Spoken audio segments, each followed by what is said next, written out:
How alcohol affects the brain.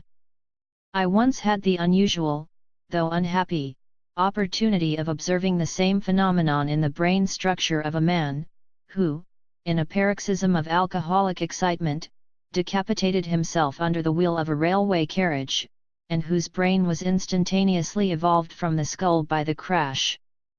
The brain itself, entire, was before me within 3 minutes after the death.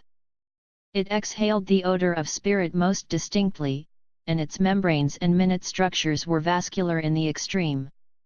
It looked as if it had been recently injected with vermilion.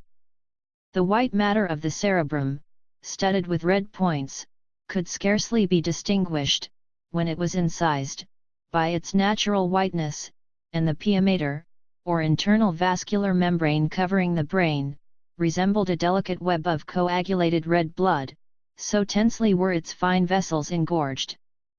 I should add that this condition extended through both the larger and the smaller brain, the cerebrum and cerebellum, but was not so marked in the medulla or commencing portion of the spinal cord. The spinal cord and nerves. The action of alcohol continued beyond the first stage. The function of the spinal cord is influenced.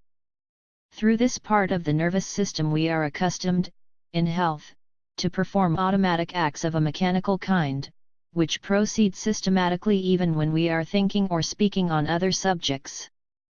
Thus a skilled workman will continue his mechanical work perfectly, while his mind is bent on some other subject, and thus we all perform various acts in a purely automatic way, without calling in the aid of the higher centers, except something more than ordinary occurs to demand their service, upon which we think before we perform.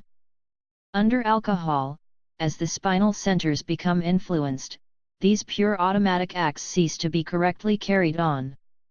That the hand may reach any object, or the foot be correctly planted, the higher intellectual center must be invoked to make the proceeding secure. There follows quickly upon this a deficient power of coordination of muscular movement. The nervous control of certain of the muscles is lost, and the nervous stimulus is more or less enfeebled. The muscles of the lower lip in the human subject usually fail first of all, then the muscles of the lower limbs, and it is worthy of remark that the extensor muscles give way earlier than the flexors. The muscles themselves, by this time, are also failing in power. They respond more feebly than is natural to the nervous stimulus. They, too, are coming under the depressing influence of the paralyzing agent, their structure is temporarily deranged, and their contractile power reduced. This modification of the animal functions under alcohol marks the second degree of its action.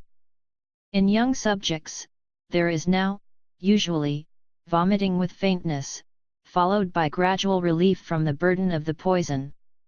Effect on the brain centers. The alcoholic spirit carried yet a further degree, the cerebral or brain centers become influenced, they are reduced in power, and the controlling influences of will and of judgment are lost. As these centers are unbalanced and thrown into chaos, the rational part of the nature of the man gives way before the emotional, passional or organic part.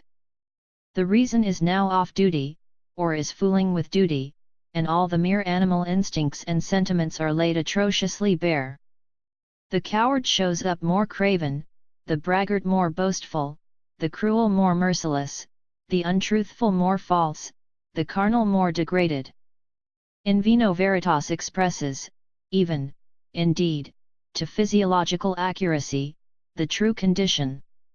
The reason, the emotions, the instincts, are all in a state of carnival, and in chaotic feebleness. Finally, the action of the alcohol still extending, the superior brain centers are overpowered, the senses are beclouded, the voluntary muscular prostration is perfected, sensibility is lost, and the body lies a mere log, dead by all but 1/4, on which alone its life hangs.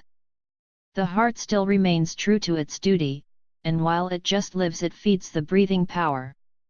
And so the circulation and the respiration, in the otherwise inert mass, keeps the mass within the bare domain of life until the poison begins to pass away and the nervous centers to revive again. It is happy for the inebriate that, as a rule, the brain fails so long before the heart that he has neither the power nor the sense to continue his process of destruction up to the act of death of his circulation. Therefore he lives to die another day.